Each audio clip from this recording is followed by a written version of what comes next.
Oi gente, eu sou a Ione do blog Minha Vida Literária e hoje eu trago pra vocês a primeira parte do meu vídeo com as leituras do mês de maio.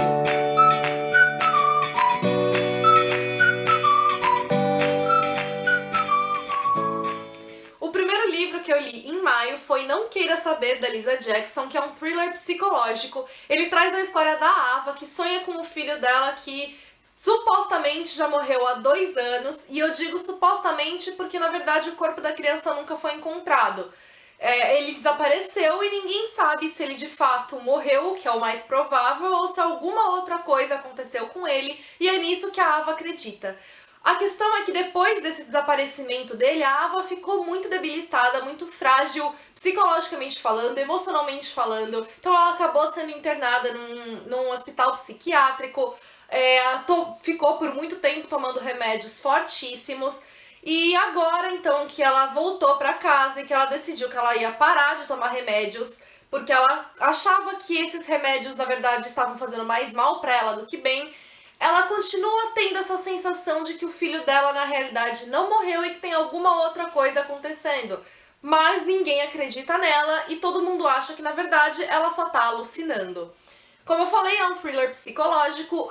Eu achei aqui interessante porque o livro, diferentemente dos demais thrillers psicológicos que eu tô acostumada, ele é narrado em terceira pessoa, então você acaba tendo um panorama ali mais geral da situação. Só que assim, infelizmente o livro acabou me decepcionando. Eu achei que ele ficou pouco forçado, muito artificial, assim. A trama como um todo, então, acabou não me convencendo, apesar de que, até o fim, eu não tinha certeza se tinha ali alguma coisa acontecendo, ou se, se as coisas não passavam de alucinações da parte da Ava. Então esse mistério conseguiu ser mantido até o final do livro, mesmo que ele tenha me decepcionado. O segundo livro que eu li foi um dos melhores do mês e foi Na Estrada Jellicoe, da Melina Marchera. Ele é um young adult. Aqui ele se passa em Jellicoe, uma cidade na Austrália, e essa cidade, ela tem nela ali acontecendo uma guerra territorial entre 3 diferentes grupos dessa cidade. Um deles é o grupo de militares, né, de uma escola de militares, o outro é o grupo de um colégio, do colégio ali da cidade, dos adolescentes dali, e o outro grupo é de um internato, que é onde a Taylor vive, que é a protagonista. A Taylor, ela foi abandonada na estrada de Jellicoe há 5 anos pela mãe dela, ela não sabe por que isso aconteceu, ela não tem muitas memórias da infância dela, e ela foi encontrada pela Hannah, a única referência adulta dela ali, e agora a Hannah também desapareceu do nada, e as únicas pistas, né, que a Taylor consegue pensar estão em um manuscrito que a Hannah escreve sobre 5 adolescentes que viveram na estrada de Jellicoe, e a partir da leitura desse manuscrito, que a Hannah nunca deixou a Taylor ler, é que ela vai começando a encontrar pistas não só do sumiço da Hannah, mas também do próprio passado. O livro é incrível, ele tem uma escrita muito sensível, uma escrita assim muito bem construída, que beira o poético. A história toda também, ela foi muito bem amarrada e muito bem desenvolvida, demora para que você comece a entender o que está acontecendo, então ele é um livro que inicialmente acaba sendo um pouco confuso, porque partes da história vão sendo dadas aos poucos, sem contar que a gente tem aqui 2 narrativas, uma que é na visão da Taylor e a outra que é na visão do manuscrito da Hannah, então na visão dos adolescentes ali dessa outra história. E conforme as coisas vão se compondo, é que a gente vai entendendo o panorama geral, e eu achei incrível como a autora construiu aqui a trama e como ela trabalhou as temáticas que ela inseriu. São temáticas relativamente fortes, ela fala de morte, ela fala de depressão, ela fala de uso de drogas, ela fala de diversas questões que precisam ser debatidas, que não são fáceis, e a maneira de como ela fez tudo isso foi muito consistente, foi muito bonita, e eu gostei demais do livro, eu recomendo pra vocês, sem pensar 2 vezes, ele entrou pra minha lista de Young Adults favoritos, sem dúvida alguma. Outro livro que eu li no mês foi Mentira Perfeita, da Karina Ricci, também uma das minhas melhores leituras do mês. E aqui ele conta a história da Júlia, que foi criada pela tia Berê, que é mais uma mãe pra ela do que uma tia. Só que a tia Berê agora tá internada, praticamente morrendo com um problema cardíaco. E ali no leito de morte dela, a Júlia acaba, sem querer, sendo forçada a contar uma mentira pra tia, porque o sonho da tia dela sempre foi ver a Júlia casando, a Júlia encontrando alguém, a Júlia sendo feliz nesse aspecto da vida dela.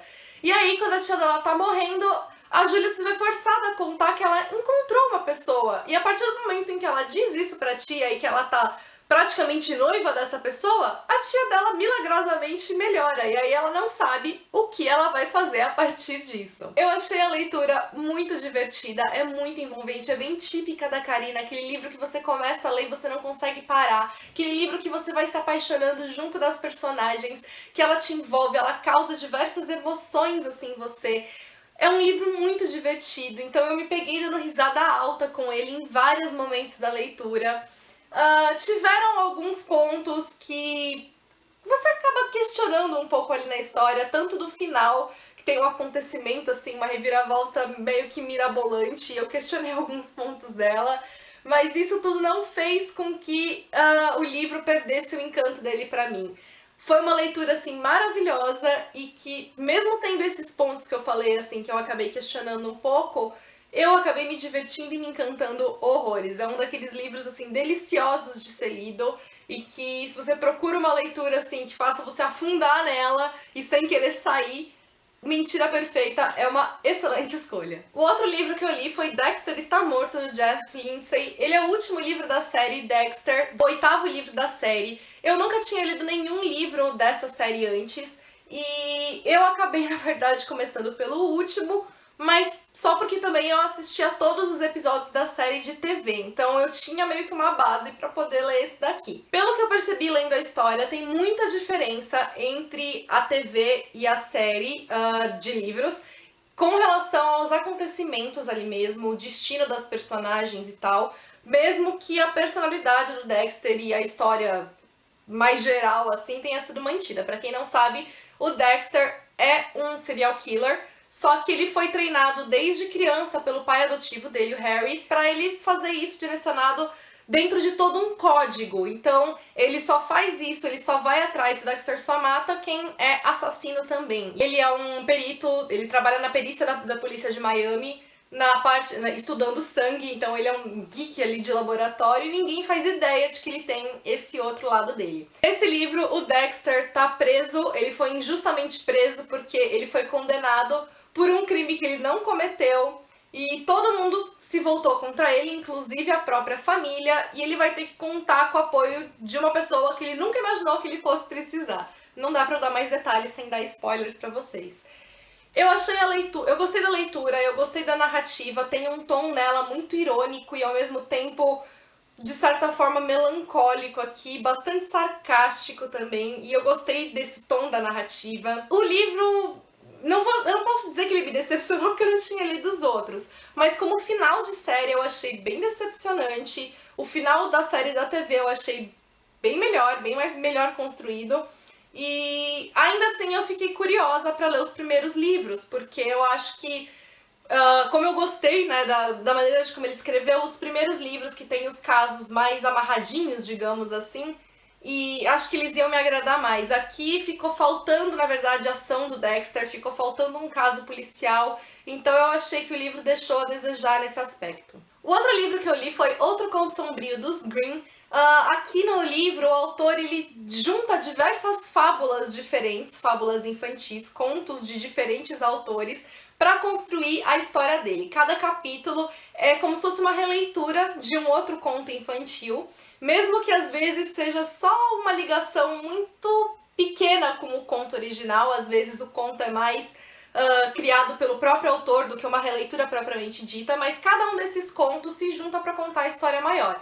E a história maior aqui é do João e da Jill, que são primos, e de um sapo falante, e cada um deles já enfrentou alguma situação particularmente difícil, por isso agora eles estão juntos, e eles foram designados a encontrar um espelho mágico, e a partir do momento que eles encontrarem esse espelho mágico, vai ser concedido a eles o poder de realizar um desejo, aquilo que eles mais querem que aconteça. E conforme eles se aventuram, né, nessa busca do espelho, eles vão descobrindo coisas a respeito de si próprios, entendendo coisas com relação ali à vida deles, e eles vão percebendo modificações inclusive naquilo que eles próprios desejam. Eu achei a leitura bastante divertida, eu gostei de como o autor trabalhou essa releitura dos contos de fadas, como ele criou a própria história dele, e a própria história que ele faz aqui traz uma mensagem muito bonita, muito reflexiva, então eu achei que ficou bem interessante como ele conseguiu fazer tudo isso. E o último livro que eu li, eu vou falar pouquinho dele porque já tem bastante comentário dele meu aqui no canal, eu fiz um vídeo falando só dele, foi A Coroa da Kiera Cass, que é o 5º livro da série A Seleção. Quando a série A Seleção finalmente terminou, a Idlin foi forçada a participar de uma seleção. Ela foi a vida inteira treinada para ser rainha, ela nunca imaginou que ela fosse precisar passar por uma seleção, passar por um casamento forçado. Ela nunca nem idealizou que ela fosse casar com alguém em algum momento, agora não só ela vai ter que casar, como casar com alguém forçada. E a gente vai vendo também como ela vai tendo ali a maturidade dela sendo trabalhada, a visão dela de mundo, porque ela sempre ficou muito focada nela própria e agora ela começa a perceber as coisas um pouco mais ao redor dela. O livro, assim, ele é bem água com açúcar, é bem aquele livro gostosinho de você pegar, sentar pra ler, e sem que você questione muito o que tá acontecendo. Eu achei que faltou coisas aqui a serem trabalhadas, faltaram coisas a serem trabalhadas aqui.